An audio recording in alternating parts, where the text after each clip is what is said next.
Welcome back. Today we're going to be talking about everybody's favorite topic, word problems. We're going to be using them with rational numbers. Remember, if you don't understand anything in this video, to make a Genius Bar appointment, and let's go ahead and get started with that right now.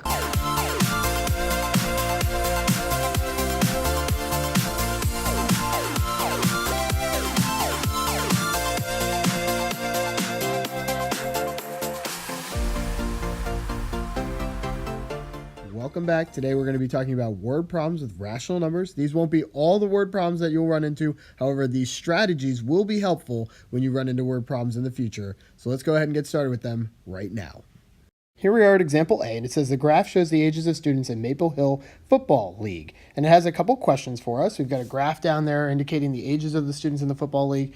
And a couple questions start with what percentage of students are ages 13 to 14, and what percentage of students are 15 or older. So we're going to have to take a look at both problems right now, but let's take a look at our graph and start with the first one. So the first thing we got to figure out is how many students are between the ages of 13 and 14. And I can't just look at one bar. If I look at one bar in my graph, I can see that this bar right here tells me that I have 300 13-year-olds. But I'm not just looking for the number of students who are 13. I'm also looking for the number of students who are 14. So I have to include both the 13-year-olds and the 14-year-old bars. And when I do that, I have 300 students that are 13, and I have 200 students that are 14. So I have to add them together. 300 plus 200 is going to give me 500 students.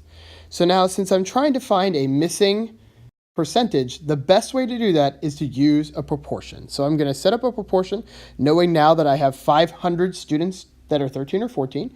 I need to figure out some other parts of my proportion, though. In order to use it, I have to have three different numbers and then an x. So now, since I know that 500 are 13 to 14, I need to figure out how many students there are total. So in order to figure out how many students there are total, I have to add all of the bars. So I have to add my 50, my 100, my 300, my 200, my 100, and my 50. And when I do that, I get 800 students total. So let's move our 800 to the bottom because that's going to be our total. So on the top of our proportion, we've got the number of students who are 13 to 14, and the bottom that we've got total. Now we're looking for percent. We don't know what the percent of the 13 to 14-year-olds are. That's what the question's asking us. So we're going to make that X. Then I need to figure out the total percentage, and anytime I'm talking about percent, the total is always going to be out of 100. So it's going to be out of 100%, and I can slide that down to be my bottom number. Now I've got a proportion, so always to solve proportions, I'm going to cross multiply. I'm going to cross multiply 500 times 100, 800 times x. When I do that, I get 800x equals 50,000. Then I'm going to divide both sides by 800. And when I do that, I end up with x equaling 62.5%. So a little bit more than half of the students in this field are 13 to 14. And that makes sense. If you're looking at the graph, they are the largest bars so that you could see that, yeah, they would probably make up more than half of the students. Now let's take a look at the second problem where it says what percentage of students are 15 or older. So again, I have to go back to my graph and take a look. So I want the students who are 15, that's 100. However, it doesn't say just the students are 15. It says the students that are 15 or older. So I have to also include the 16-year-olds. So that's another 50 players. So I have to add those two together just like I did before in order to figure out the total number of students that are 15 or older. So 100 plus 50 is going to be 150. And again, since I'm trying to find a percentage, I know that I have to use a proportion. So let's make this a proportion. Now I need to know the total number of students. Luckily, I found it last time. I knew it's 800, so I can just use that number again. Then I don't know what percentage of students are 15 or older, so that's going to be my x. And since we're talking about finding a percent, I know that that's going to be out of 100%. So now, again, I'm going to be cross multiplying. So I'm going to take 800 times x and 150 times 100. When I do that, I get 800x equals 15,000. Then I'm going to divide both sides by 800 to solve my equation. I end up with x equals 18.75%. And again, you can take a look and say, yeah, they're a little bit smaller than all of the other amounts there, so they're probably going to be a little bit less than 20%, and that makes sense. It's very important that when you're solving word problems that you make sure that your answer makes sense.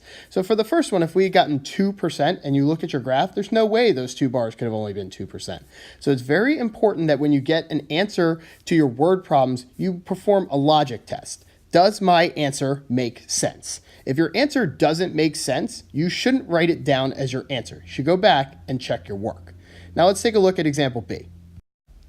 So here in example B, it says Kayla works at Subway. She earns $9.70 an hour. She works 3 days a week for 7.5 hours each day. How much money will she earn in 4 weeks? Then it says she has to pay 11% of her earnings to income tax. So how much will she be paying in taxes over 4 weeks? So let's break this problem down and pull out the important information. So she earns $9.70 per hour. That's important. She works 3 days a week. Also important. She makes 7.5 hours each day. And how much money will she earn in 4 weeks? All important pieces of information. So let's start with how much she makes each hour. She makes $9.70. So now, if I know that's how much she makes in 1 hour, I need to figure out how much she makes in 1 day. And since the problem told me that she works for 7.5 hours, I can just take my 970 and multiply it times that 7.5 hours. And when I do that, then I'll be able to figure out how much she makes in 1 day. But she doesn't only work 1 day a week. According to the problem, she also works 3 days a week. So I'm going to take the amount of money that she makes in 1 day and multiply that by 3, because then that'll tell me how much money she makes in 1 week. But she doesn't just work 1 week. We have to figure out how much she makes in 4 weeks. So we're going to take our answer there and we're going to be multiplying it by 4, because that's the number of weeks that she works. So if we take those and all multiply them together, when we do that, we figure out that she makes $873 in that 4 weeks. So it was a lot easier to multiply all of those things together to give us the one answer. Of course, we could have taken our 970 times 7.5 and written that down and then multiplied that by 3 and then written that down and then multiplied it by 4. We could have done that and it's still gotten 873. However, it's a lot faster to just multiply them all together. So now let's take a look at the bottom problem. It says Kayla has to pay 11% of her earnings in income tax. So we're finding tip, tax, discount, or markup. In this case, it's tax. So I'm going to take my 3 boxes that I like to use when I'm solving a tip, tax, or discount problem. So I need to figure out how much money she earned over the 4 weeks. I just found that to be 873. So I'm going to go ahead and put that in my first box. Then I need to figure out what I'll be multiplying by, and the problem told me 11%, but I can't put percent in my calculator, so I'm going to have to turn that to a decimal, or 0.11. So I'm going to take my 873 times my 0.11, and when I do that, I get $96.03. So now I should do some subtraction. Oh, no, wait. The problem just asked me how much will she pay in taxes. So since I'm only trying to figure out how much she's going to pay in taxes, I know that's going to be this $96.03. I don't need to go any further because I'm only looking for the tax. Now let's move on to example C. So here in example C, it says Jake buys 4 pounds of jelly beans for 58 cents per pound. He buys 2.5 pounds of M&Ms for $1.28 per pound. He buys a third of pound of gummy bears for $1.68 per pound. If Jake pays with a $20 bill, how much change will he receive from the cashier? So we have to figure out how much each thing that he bought is worth. Then we can add those all together, and then we can figure out how much he needs to pay and then how much he gets back after he pays with $20. So let's start with the pounds of jelly beans. So let's go through and highlight the parts of our problem that are going to be important for us to know. So 4 pounds of jelly beans is going to be 58 cents. That's important. 2.5 pounds of M&Ms is going to be $1.28. That's important. And a third of a pound of gummy bears is going to be $1.68. That's going to be important information. So let's start with the jelly beans. So I'm going to be taking my 4 pounds of jelly beans times my 58 cents, because that's how much the jelly beans are going to be worth. When I do that in my calculator, I end up getting $2.32. So that is how much the jelly beans are. But I'm going to add that to how much I pay for M&Ms. So again, M&Ms are 2.5 pounds for $1.28. I can't put that half in my calculator, so I need to know what half is as a decimal. That's 0.5. So I'm going to take my 2.5 times 1.28. And when I do that in my calculator, I end up getting $3.20. So now I figured out how much the jelly beans are, how much I pay for the M&Ms. So now I need to take my 1/3 pounds of gummy bears times $1.68 so that it can tell me how much I'm going to be paying for gummy bears.